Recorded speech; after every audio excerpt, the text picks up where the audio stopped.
안녕하세요. 뽀얀거탑의 아나운서 류일합니다. 여러분 건강하게 잘 지내셨나요? 오늘도 변함없이 변함없는 게 참 중요한 것 같아요. 살면서 조동찬 선배님과 유승현 기자님 나오셨습니다. 안녕하세요. 안녕하세요. 네, 안녕하십니까. 네. 네. 변함이 있다면 오늘 유승현 기자님이 이제 조금 지각했다는 거. 죄송해요. 오늘은 유승현 기자님 당첨.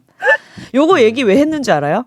지난번에 조동찬 선배 지각한 것만 방송 탔다고 계속 뒤끝 장렬이셔갖고 네. 공평하게 다시 방송에서 공개해드렸어요. 제 고등학교 때 해냈는데 계속 그런다. 제 고등학교 때 별명이 네. 조 뒤끝이었어요. 뒤끝. 그 고등학교 때 왜 별명이야? 지금 그때부터. 별명해도 되겠네. 그러니까 고등학교 때부터 그랬다는 거 뭐냐면 제 탓이 아니라 네. 이거 유전자 탓인 거죠. 제가 뒤끝이 있는 거는. 그럼 그 모든 전에는 이름 다 유전자 탓이야. 조상 근데 탓이고. 근데 이제 저는- 이것도 무라카미 하루키님이 말씀하신 건데 네. 글을 쓴다는 것은 뒤끝이 있어야 한다고 했어요. 그래서 쿨한 사람은 글을 쓸 까먹어. 수가 없다. 다 까먹으니까. 나도 그래. 나 다 저 까먹잖아. 그래서 못 쓰나 봐요. 아니, 글 좀 못 쓰고 쿨한 게 낫지. 뭐 글 좀 잘 쓰려고 뒤끝 있어봤자 그 사람 뭐 매력적인가? 저는 글도 못 써요. 근데 아이, 글이라도 잘 어떡하냐? 쓰면 어떤 거지? 그렇군요. 써먹을 데가 없네. 정말 네. 뒤끝 없으신 줄 알았는데. 뒤끝 장렬이지. 그래서 여러분께도 말씀드리고 싶은 거는 조동찬 선배님이 예전에 지각한 거는 꼭 잊어주시라고.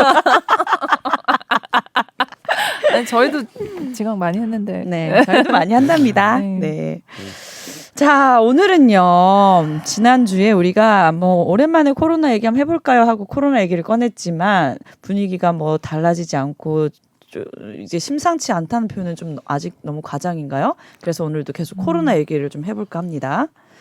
일단, 하실 말씀 있으세요? 저의 멘트에 뭐 마음에 안 드시는 부분 있으면 바로바로 수정 가능합니다. 전 뒤끝이 없거든요. 아니, 우리가 항상 네. 코로나 아닌 거를 좀 하려고 하면 이게 약간 또 코로나가 우리를 또 치고 들어오고. 그래도 나는 몇 주 동안 그래도 아닌 맞아. 얘기를 꽤 했다 맞아, 생각해서 맞아, 좀 맞아. 만족스러워요. 네네네. 자, 그래서 지금 어떤 상황인가요? 또 4차 백신 접종 지난해 주에도 얘기는 했지만 이거 효과가 있는 거냐, 뭐 몇 세까지 뭐 맞는 게 권장인지 뭐 의무적으로 해야 되는 건지 많은 분들이 궁금해하시죠. 혼란스럽고. 네.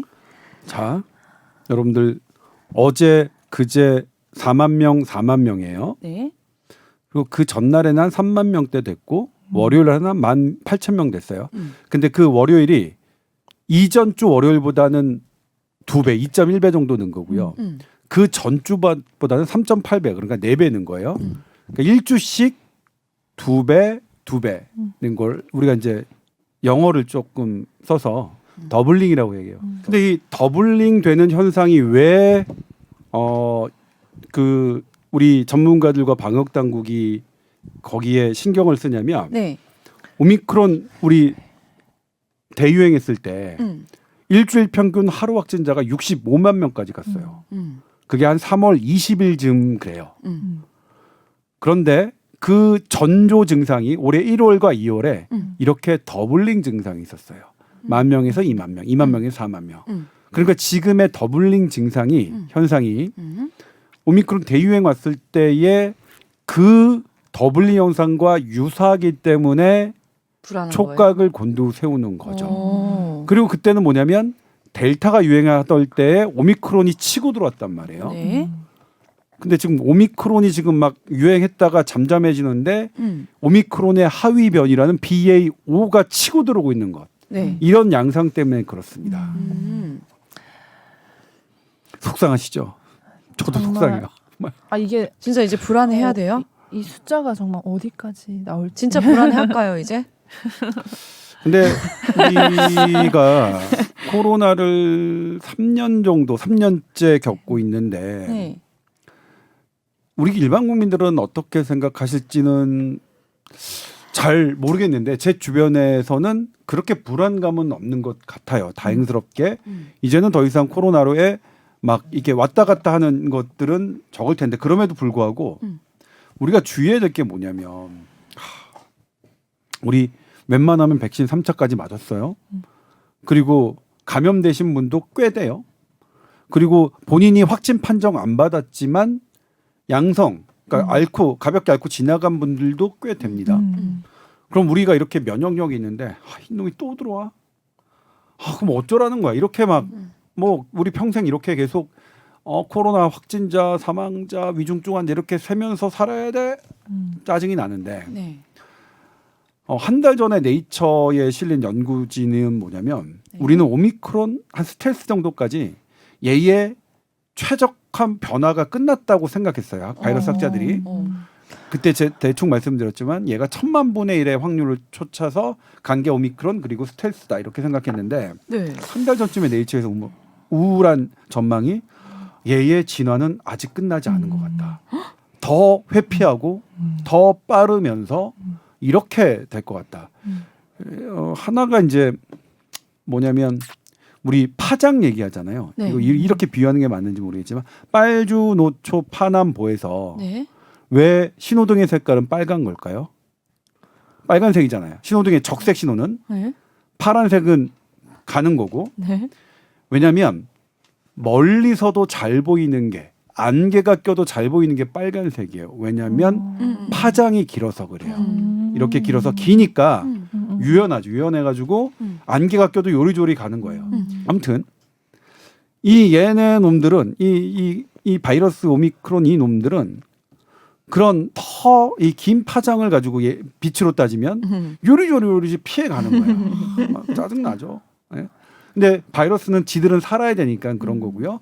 우리 입장에서는 웬만한 면역력을 갖췄는데도 얘네가 이렇게 파고 들어가는 거예요.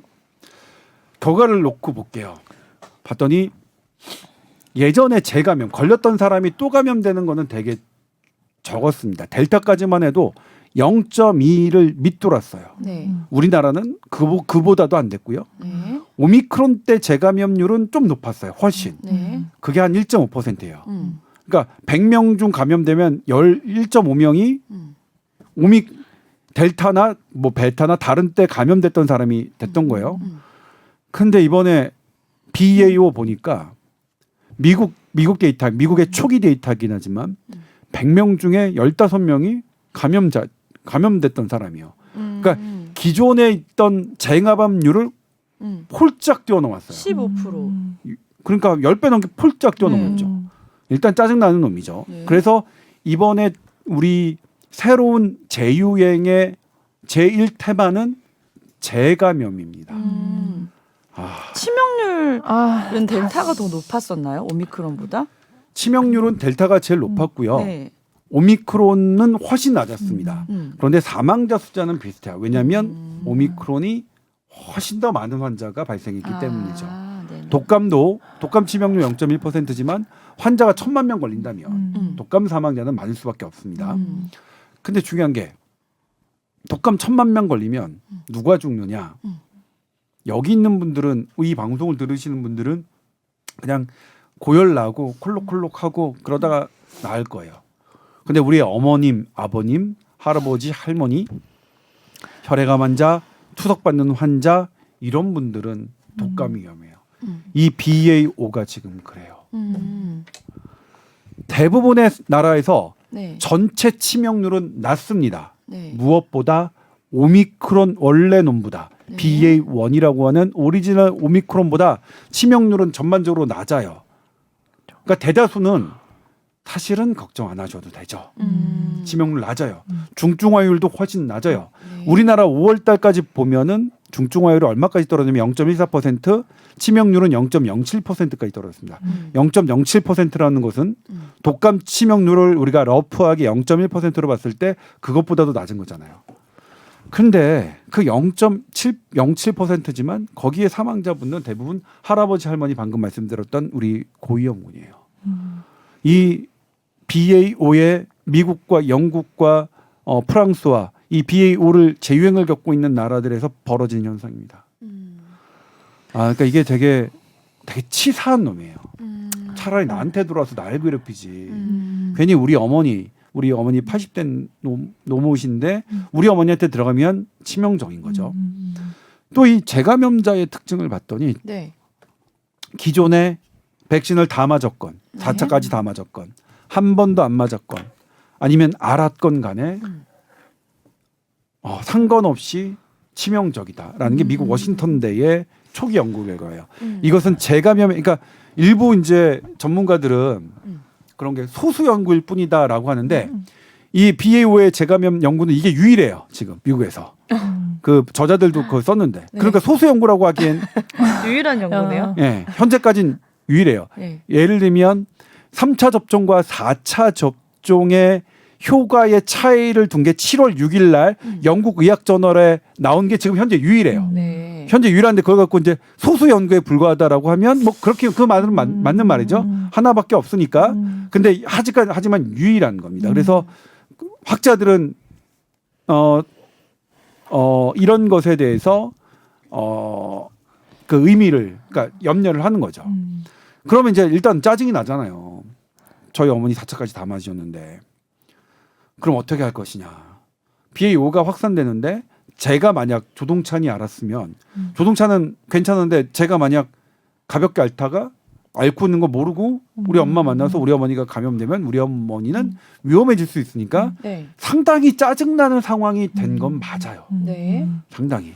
그렇다고 이 BA.5에 대해서 모든 사람이 이제 과거처럼 거리 두기 강화를 해야 되느냐, 이전처럼 돌아가야 되느냐 하기는 좀 무리수가 있죠. 젊은이들의 일상을 또 억압하고 사실 우리의 일상이 약간 불편한 거는 그래도 그럴만한데 자영업자한테는 생존권이잖아요. 이분들 빚 다 못 갚았는데 금리까지 올라서 완전히 저기 했거든요. 그러니까 나는 자영업자의 빚은 어떤 주식을 투자하거나 코인을 투자한 빚과는 조금 결을 달리해서 봐야 된다는 게 저의 미천한 일반인으로 생각하는데 경제를 전공하신 분들은 좀 다른 생각을 갖고 계시더라고요. 네. 근데 저는 어떻게 그게 똑같지? 뭐 자영업자의 이 빚은 제가 뭐 구제를 해야 되지만 왜냐면 이제 코로나 직전에 코로나 올 줄 모르고 막 이렇게 판을 벌려서 했는데 코로나 와서 맞아. 막 하면 완전히 그냥 그건 폭망이잖아요. 네. 누구도 예측 못했던 거고 그리고 네. 우리 사회를 위해서 그분의 문을 닫게 한 거는 맞잖아요, 강제로. 네.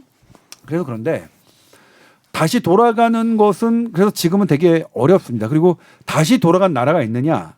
예를 들면 영국, 프랑스, 미국은 아직 재유행이라고 하기엔 조금 애매하긴 하지만 그런 겪은 나라들이 다시 거리두기를 강화하는 쪽으로 간 나라는 아직은 없어요. 아직은 없어요.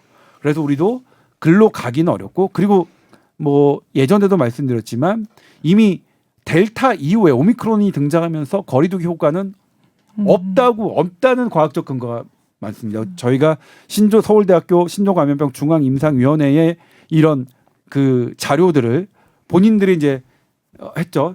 모든 논문을 다 뒤졌는데 오미크론 이후 거리두기가 감염 억제를 하는 근거는 없다라고 했는데 지금도 현재는 없어요. 그러니까 과학적 근거가 없는 상태에서 거리두기를 되돌리기는 쉽지는 않을 겁니다. 근데 우리 일상에서 이제 막 이거 확진자 늘어났다고 우리 회사만 해도 다시 예전처럼 뭐 여기 앞에 온도 제기하고 생겼어요. 회식 자제하라 문자 오고 맞아. 회식 자제하라고. 이제 이런 분위기가 우리가 이제 연습이 돼서 다시 이제 조심할 건 이거밖에 없으니까 그렇게 하는 건데 이게 확산이 되고 확장이 되면 결국 사회적으로도 규정이 될 수도 있는 거잖아요. 그렇죠. 이걸 이제 자발적 거리두기라고 하는데 어제 질병청장과 정기석 질병관리청의 자문위원장께서 말씀하신 자발적 거리두기인데 실제로 이 자발적 거리두기 현상은 우리 델타 때부터 우리 국민이 하고 계셨어요. 네. 우리 정부가 거리두기를 강화하는 것에 실제로 우리 국민의 이동량은 거기에 영향을 받은 게 아니라 확진자 수가 늘어나면 이동량이 저절로 늘었고요. 확진자 수가 줄어들면 이동량이 스스로 늘어나는 이렇게 이동량에 따라서 그러니까 감염의 확산 정도에 따라서 국민의 자발적인 거리두기 현상은 있었고 이거는 국민을 믿고 가는 거죠. 그리고 대한민국 국민은 세계 어느 국민보다 그런 부분에서는 대단히 협조적인데 다만 그럼에도 불구하고 그건 있죠.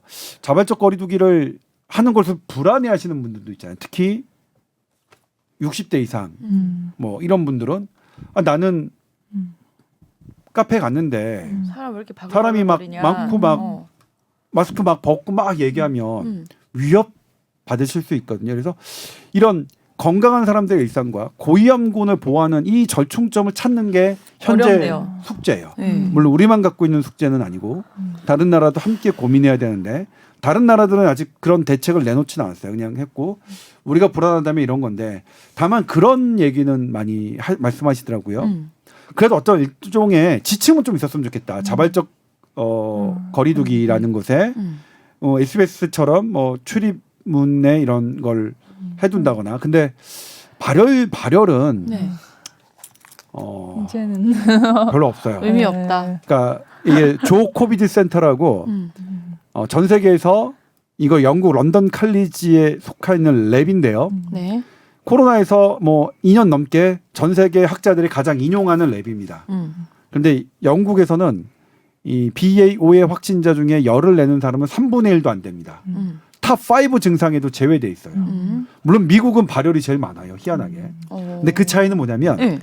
영국은 스텔스, BA2라고 하는 스텔스가 우세였고 미국은 BA1이었는데 BA1 오리지널 오미크론이었는데 지금 BA5는 BA2하고 비슷해서 BA2가 죄송합니다. BA2가 우세했던 나라에서는 열이 안 난다는 게 이 런던 칼리지 대학의 분석인데 그렇다면 우리도 BA2 스텔스가 상당히 예. 우세종이었단 말이에요. 네. 저도 그거 이번에 알았어요. 그러니까 오미크론까지가 우리 머릿속에 있었지. 맞아. 스텔스가 막 이렇게 우세종 됐는지는 저도 잊고 있었는데 우리 60%를 넘었어요. 3월 즈음에. 그러면 우리도 스텔스를 앓고 지나간 거였는데 그렇다면 우리도 열이 많이 안 날 가능성이 더 있죠. 높아요. 그렇기 네. 때문에 발열 이런 것들에 기대기보다는 철저하게 고위험군. 이거는 정기석 그 자문위원장님이 강조하신 건데 저는 거기에 되게 동의하고요. 백경란 질병청장님도 강조하셨는데 네. 우리가 모든 이 역량을 고위험군에 집중해야 된다. 이거는 서울대학교 보람의 병원 방지한 교수님도 역시 같은 말씀을 주셨고요. 철저하게 고위험군에 집중해야지. 그러니까 사실 방지한 교수님은 약간 더 아주 직설적으로 말씀하시는데 하나의 의료 인력도 건강한 사람한테 쓰지 건강한 사람들은 대부분 괜찮은데 거기 쓰지 말고 오로지 한 톨의 의료 인력도 전부 다 고위험군에 쓰자고 말씀하세요. 그래야 한 명이라도 더 구할 수 있다. 일반인의 이런 거 막 일반인들은 그냥 살게 해라. 뭐하러 우리가 그걸 신경 쓰냐. 대부분 그냥 앓고 지나가는데 가볍게 알 텐데 그런 말씀까지 하시니까 네. 우리의 일반인들이 우리 지금 치명률 여전히 낮은 상태거든요. 네. 제가 얼마 전에 8시 뉴스에서도 우리나라의 치명률 그래프 보여드렸는데 네. 계속 낮아지고 있어요. 계속 낮아지고 있는데 지금도 왜 위중증과 사망자가 줄어드냐면 20, 30대의 감염자 비율이 제일 높아서 그래요. 그런데 60대 이상이랑 좀 달라져요. 80대 이상이 걸리시면 여전히 위험하고요. 네. 저희 어머니가 이제 80대시라서 저는 그것에 아주 지금 예민해 있는데 그래서 그런 부분을 우리가 좀 촉각을 세워야 되고 네. 그다음에 또 그것도 있겠죠. 유승현 기자한테 제가 취재해 주시랬는데 처방약 얼마나 잘 제대로 하고 있느냐. 그분들에게 빨리빨리 약이 들어갈 수 있도록 해줘야겠죠. 못 우리가 들어가는 갖고 있는- 경우도 예. 있어요? 근데 이게 네. 보면은 많이 도입은 됐어요. 사실 또 도입을 한다고 했는데 제가 이렇게 보니까 이 일주일간 처방된 건수가 너무 적은 거예요. 1,000명분 네. 이 정도밖에 안 되고 이게 사실 60대 이상이나 뭐 기저질환, 고위험군에 대해서 처방을 할 수가 있게 돼 있는데 보니까 60세 이상만 봤을 때도 한 10분의 1한테만 처방이 되는 거예요. 왜 그렇죠? 그래서 이제 병원에 다시 물어봤어요. 근데 그 전에도 이게 막 치료제 도입이 늦어져서 막 이런 얘기가 있었잖아요. 그래서 도입이 많이 됐는데도 왜 이런가?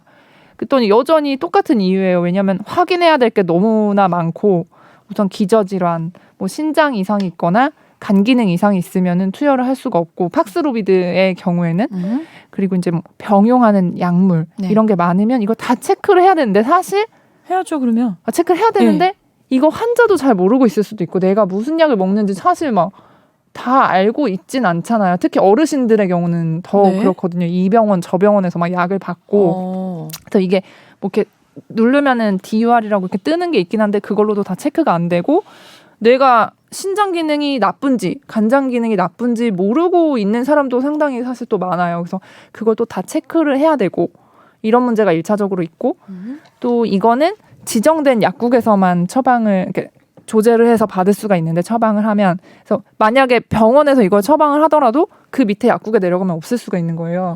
그래서 그걸 처방해주는 지정 약국을 찾아봤는데 네. 여전히 늘어나긴 했어요. 한 4월에 비해서 200개 정도 늘어나긴 했는데 여전히 적어요. 그래서 이게 어쨌든 의사들이 약간 처방을 꺼려하는 아직도 근데 투여를 해본 이제 선생님들 말을 들어보면 효과는 되게 좋대요. 근데도 아직 조금 의사로서 좀 겁이 나는 경우도 있고 또 이건 약간 뭐 보도한 내용은 아니지만 이제 뭐 삭감이라고 저희가 나중에 심평원에서 이제 검토를 해갖고 환수를 해가는 돈이 있어요. 의원에서 처방을 했는데 적절하지 않다 판단이 되면 그 의원 원장이 토해내야 되는 거예요, 돈을.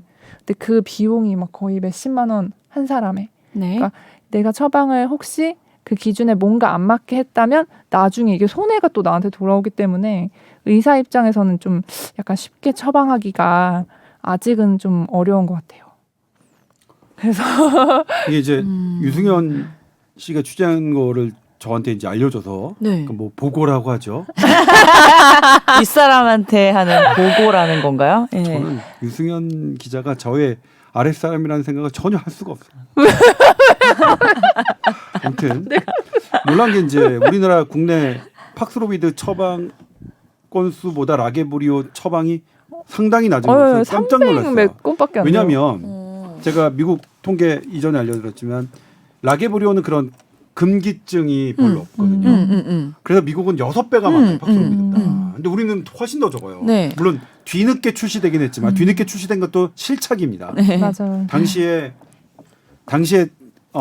다는 건 분명히 실착이라고 생각하고 서울대병원, 아산병원 이런 메이저 병원의 그 선생님들이 왜 그거를 안 들여오느냐고 저한테 물을 지경이니까 제발 좀 취재 좀 해달라고 네. 메이저 병원에 있는 교수님들이 저한테 오히려 취재 요청을 한 상태니까 왜 근데 일선에서 우리나라 최고 전문가들이 요구하는 건데 왜 안 됐는지는 아무튼 그거는 분명히 실착이고 그게 뒤늦었던 것에 대해 환자가 사망한 게 대충 따져도 제가 3,000명 넘는다고 말씀드렸는데 그것에 대한 책임은 그분들이 그 관련자분들이 분명히 하늘나라가서 전 질 거라고 생각하는데요. 근데 아직도 이게 안 되고 있는 거는 뭔가가 대국민 설득이 아니라 대의료진 설명이 조금 덜 된 것 같아요. 그리고 의료진이 좀 부담스럽게 하면 안 되죠. 그러니까 이거 선제적으로 그러니까 이게 이제 되게 우리는 이제 심평의학이라고 해서 교과서 진료를 해도 심평원 기준에 맞지 않으면 삭제되는 이런 그런 게 있거든요. 네. 근데 이건 장점과 단점이 있어요. 네. 과도하게 부풀려서 과잉 진료를 막는 분명한 장점은 그렇죠. 있지만 네. 소신 진료를 억압하는 것도 있어요. 그러니까 의료계 소극적으로 쪽에서는 할 수 있겠네요. 소신 진료를 막는다고 하는 거고 심평원 니네가 과잉 진료 하니까 그래서 저는 이거를 양측의 얘기를 듣다 보면 좀 어떠냐면 그냥 냅두고 네. 그렇게 과잉 진료하는 사람한테 그러니까 일일이 그냥 막 이렇게 소액 그런 거 따지지 말고 그러니까 예를 들면 약은 팍스로비드를 썼어요. 네. 의사 선생님이 라게브리오를 썼어요. 그러니까 라게브리오가 지금 처방이니까 라게브리오를 썼어요. 50만 원짜리예요. 해당 처방하는 의사가 50만 원 써도 50만 원 가져가는 거 아니에요. 그렇죠. 그건 약 그 제약사가 가져가는 거야. 한 푼도 안 남거든요. 네. 근데 그게 저기 하면 본인이 물어야 돼요. 물어는. 그러니까 이게 위축될 수밖에 없는 구조예요. 그러니까 이런 거 말고 이런 거 좀 두고 만약 그게 터무니없는 약을 썼을 때 저는 징벌적 배상을 하는 게 저는 맞다고 생각해요. 오히려. 그러니까 이 심평의학은 모든 의사들의 처방이 과잉됐다라는 것을 전제로 하고 모든 것을 들여다보는 건데 네. 그렇게 하니까 현장에서의 교과서 진료가 안 되니까 소신 진료가 안 되니까 이런 부분 좀 선제적으로 문제가 뭔가 생겼을 때 그거를 집중적으로 그렇죠. 이제 문제 제기를 그렇죠. 하는 게 맞다. 그렇게 뭐 잘못한 사람이 아예 그냥 뭐 팍 몇 억 그러니까 하는 거죠. 뭐 10배, 사람이. 20배, 30배든 네. 그렇게 누가 보더라도 명백백백 인디케이션 안 되는 게 너무나 많으면 근데 열심히 처방 10건을 했는데 거기에 한 명이나 두 명 정도 판단에 따라서 다른 사람이 보면 이분은 왜 처방했냐 그럴 수 있거든요. 네. 그건 거기서 자유로울 수 있는 의사는 없어요. 네. 근데 거기에 딱 엄격한 잣대를 가고 너 2명 인디케이션 안 돼. 100만 원 토해내. 이러면 정말로 어려워지는 거죠. 그래서 이런 특히 사람의 이 목숨 이건 5일 내에 해야 투여해야 되는 거거든요. 네네. 이런 것들은 조금 더 그 기준을 현장에 물론 심평원에 계신 분들은 우리 그거 얼마나 노력하는데 그러냐고 그래요. 근데 현장에서 처방하시는 분의 위축 현상이 나타나니까 네.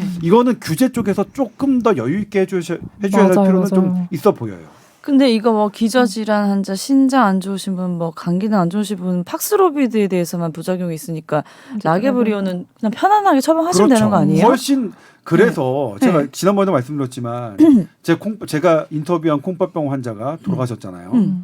그 제 후배 신장내과 의사가 저한테 뭐라고 했냐면 형 왜 우리나라 라게브리오 안 들어오는 거야? 콩팥병 환자 쓸 게 그거밖에 없는데. 네. 네.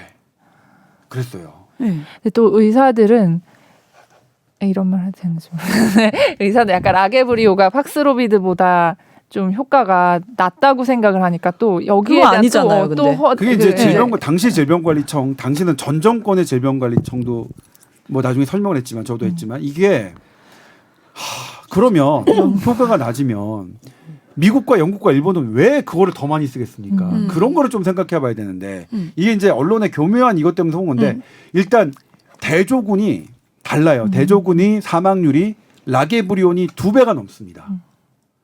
그건 뭐냐면 훨씬 더 위중증 환자를 한 거예요. 높다는 거네요. 팍스로비드는 네. 훨씬 더 경증을 상대적으로 경증을 한 거. 이걸 갖고 이제 어디다 우리 경증 아닙니다. 시각적으로 그런데 제가 그래서 상대적으로 경증인 거죠. 네.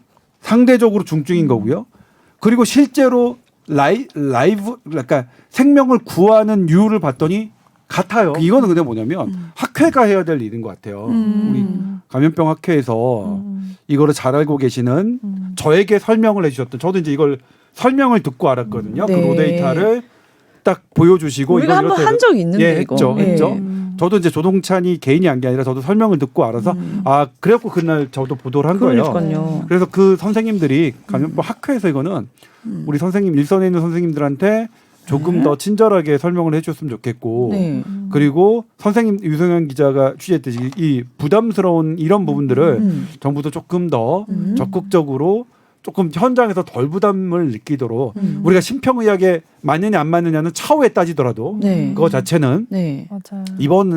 이번 코로나 치료제에 대해서는 좀 조금 적극적으로 더, 예. 쓰시면 좀, 좋겠네요. 왜냐하면 그랬으면 약발이 잘 받는다고 특히 하니까. 막 이렇게 정말 예. 이 대상이 되는 분들은 그러니까 도움이 우리가 많이 그때 되는 무슨 약이 개발 제대로 안 됐을 때는 백신에만 의존했는데 지금 상황에서는 백신도 혹시 물론 그거 있는지 과거노트 저 찾아보는 거예요? 몇 달쯤에 했나 공책을 제가 요즘 가지고 다녀서 4월쯤에 했던 것 같아요. 예. 이게 서울대생 노트를 잘하다더니 아무도 몰아보고 나만 알아볼 수 있어요.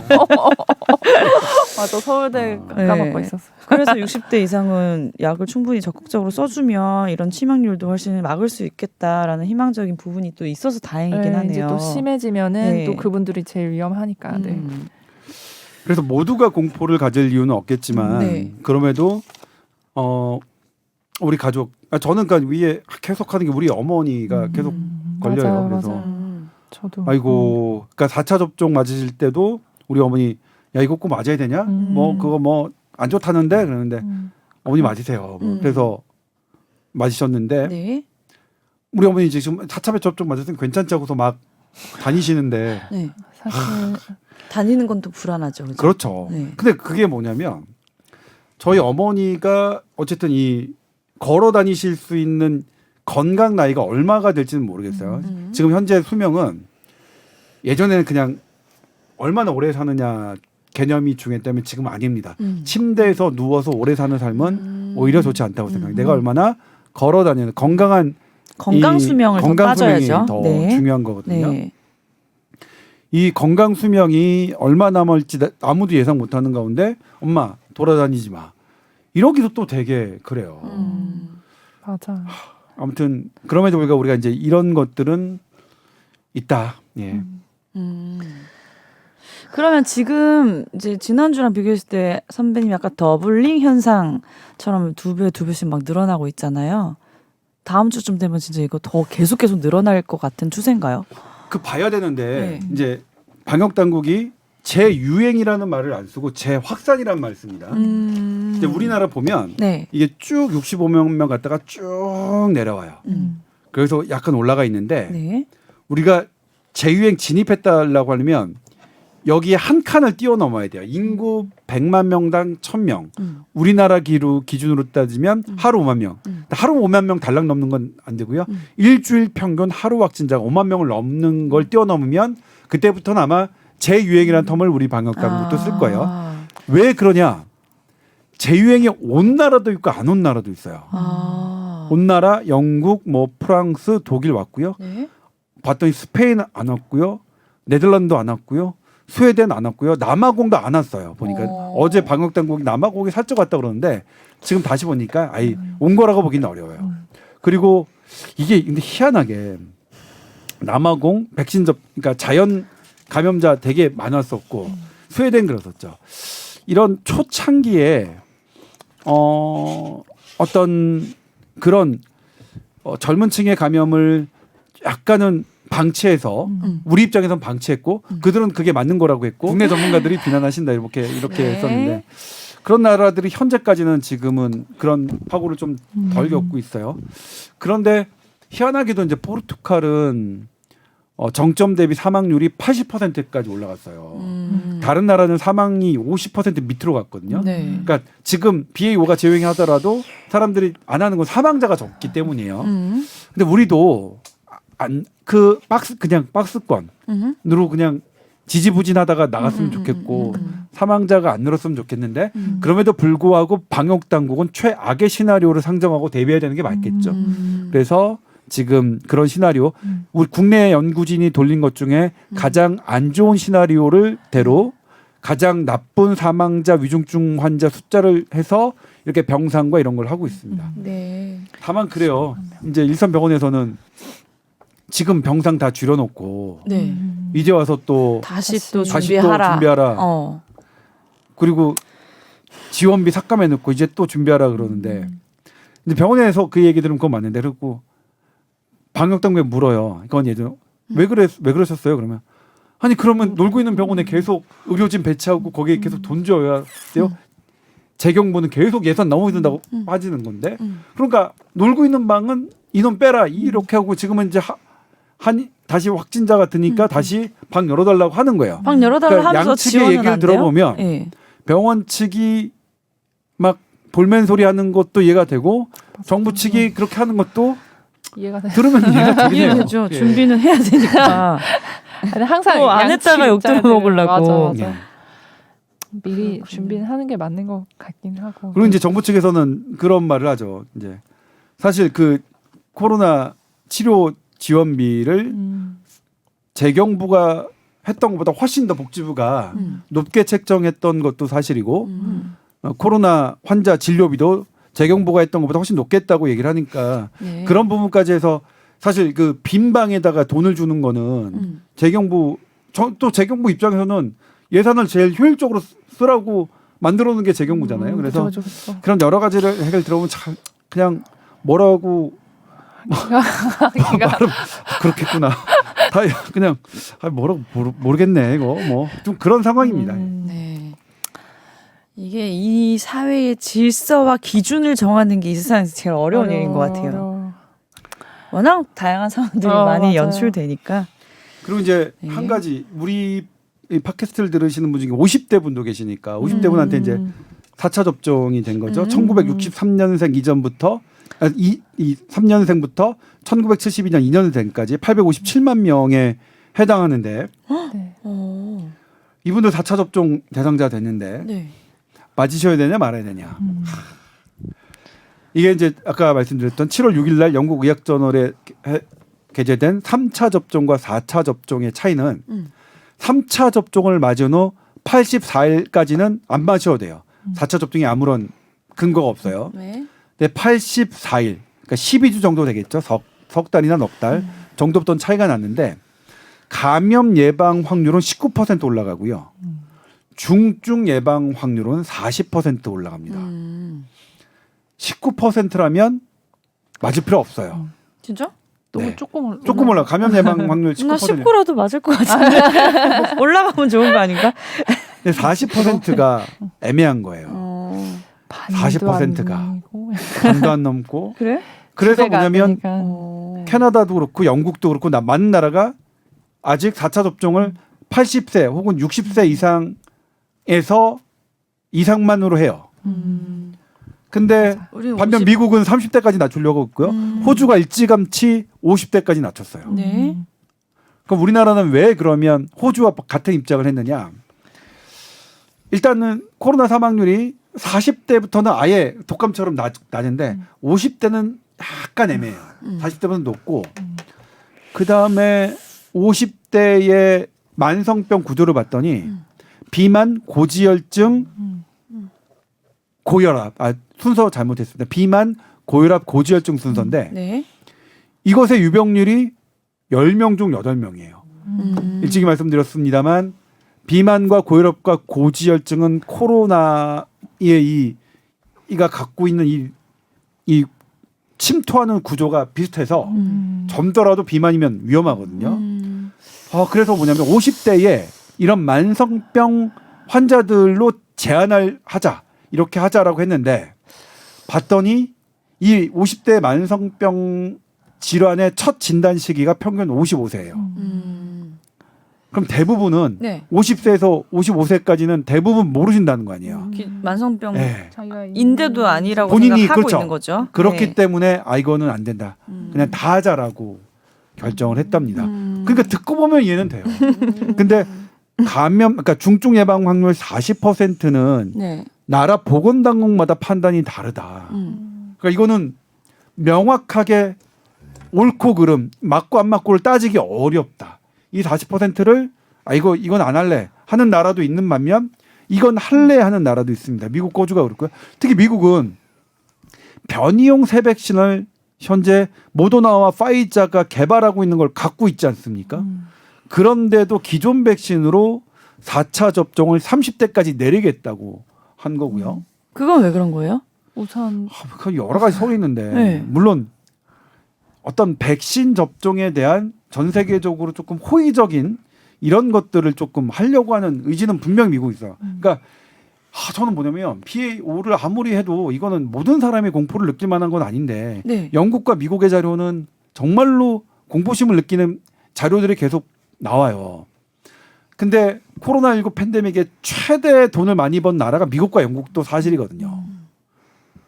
그런데 미국과 영국이 세계의 보건 선진국 1, 2위가 딱 다 같이 이걸 해야 된다고 하면 네. 독일, 프랑스, 일본, 우리나라 손 놓고 있을 수가 없어요. 아니 만약 만에 하나 잘못되면 니네 미국도 이렇게 하고 영국도 이렇게 하는데 니는 무슨 통배짱으로 이렇게 안 해? 손 놔. 이래버리면 안 되니까 모든 나라가 우리나라만 그런 게 아니라 그냥 해요.